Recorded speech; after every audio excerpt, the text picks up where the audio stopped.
Welcome back to Cabin View Ventures. My name is Nick, and thanks for joining us today.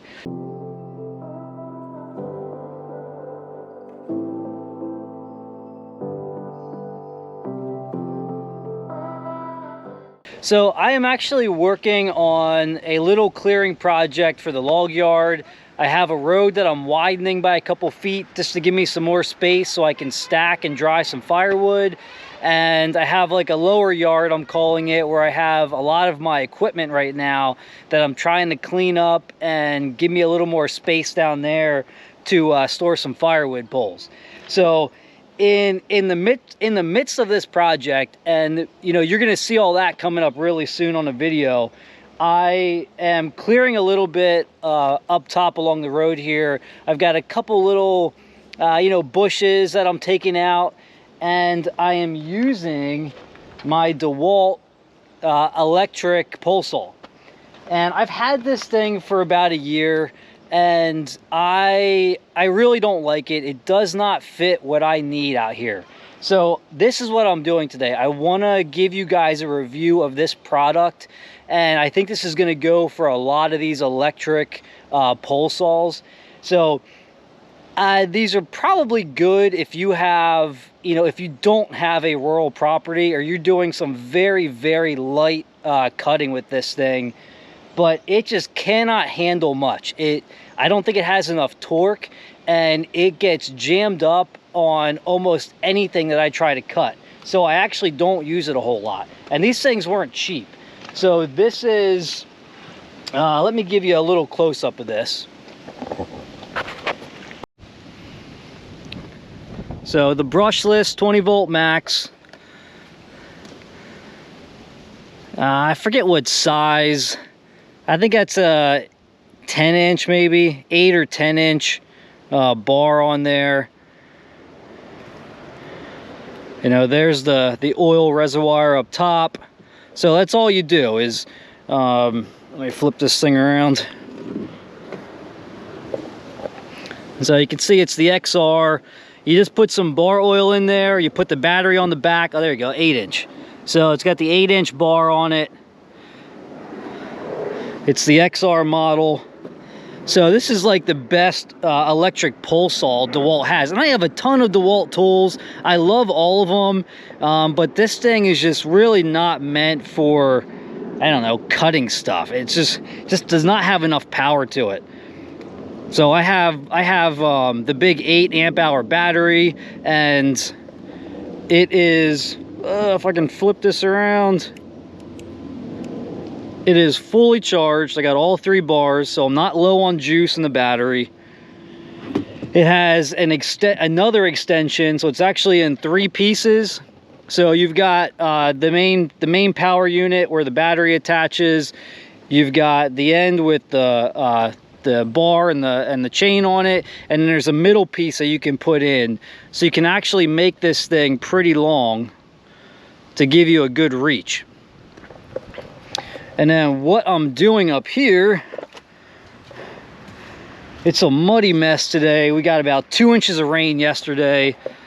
So the side-by-side is parked on the road, and what I'm doing is cutting out. I'm trying to clear this.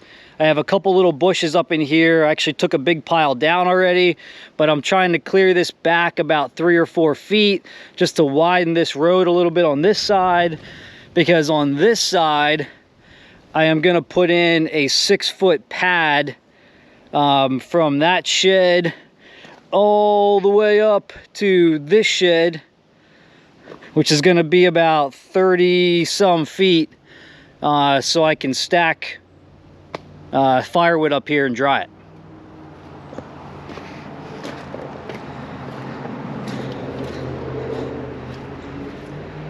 Right, so these are the bushes I'm taking out. This is nothing big. I mean, this is like 1/2 inch stuff. Some of it's like 1 inch, but that's about as big as it gets. So just typical little brush that you would use this type of saw for. This is all stuff I'm clearing out from some old projects. Somebody left an old tire here. I can't even cut this stupid thing in half. It's got a really thick piece of metal inside of it. But here's one of these little bushes right here. These guys don't grow up too much because of all the tree cover above them, so they're just junk. You just need to clear them out. But that's what I'm doing today. So I am going to cut into this one and show you guys how bad this thing works. So if you are in the market for one of these and you need to do a decent amount of maintenance around your property, I would suggest just getting a, if you already have a string trimmer that can handle attachments, which most of them can, from Steel, from Husqvarna, from Echo, whatever brand it is, you can usually get a gas-powered string trimmer that you can put different attachments on. And that's what I would have done differently. I would have just gotten the attachment for my Steel.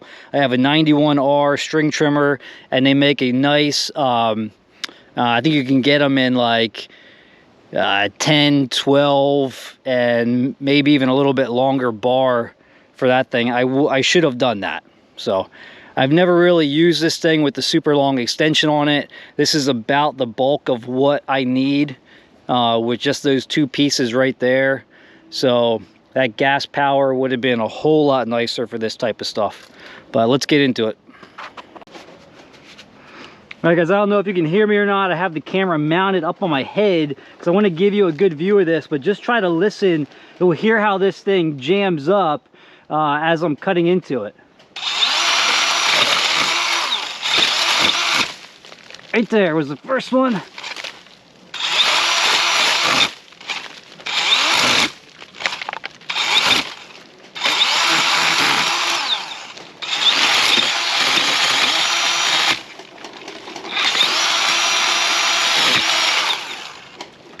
Now I do have a pretty sharp chain on it, so it's not the chain. I mean, it's done this from a brand new chain to, a couple cuts. So, it does this anytime, no matter what chain you've got on it. You've got to have really light pressure on this thing so it does not jam. And you got to almost go in at full speed. You can't have it touching. Oh, that one cut okay there. If you just get it like right on the very end of the bar,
I don't need to cut this one down, but now let's get this one. Well, let's get this one out of here.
You can see it's not terrible, but it gets jammed up too much. And it's frustrating because sometimes you get stuck and you're trying to yank on it, the chain gets jammed in there, you're trying to pull it out. So it's not bad, it doesn't cut terrible, but it's not nice and smooth. It jumps around a lot, and it just doesn't have quite enough power to cut through, I'll just say, like medium-sized bushes or those little saplings. Anything under an inch, you know, it can handle, but it definitely struggles a little bit. So if you're doing a lot of that or on a regular basis, you know, I would highly suggest going with a gas-powered piece of equipment.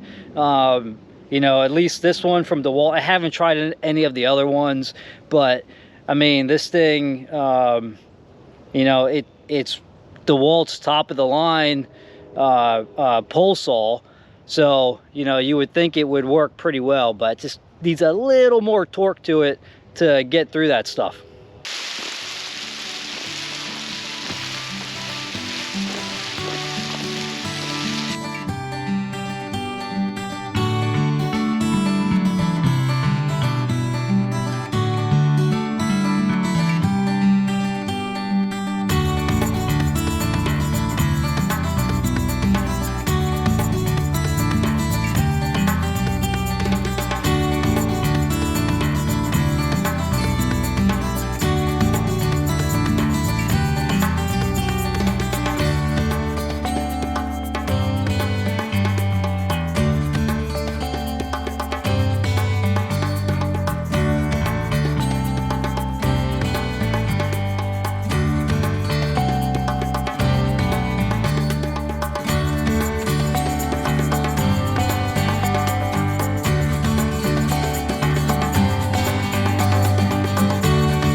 All right, guys, so maybe too harsh of a review on this thing. You know, I don't hate it. I'm not getting rid of it. It's definitely got its uses, but I primarily just want to show you that for anybody that's going to be cutting on a regular basis or has, you know, a similar project to that, you know, this just isn't quite the best tool for that job.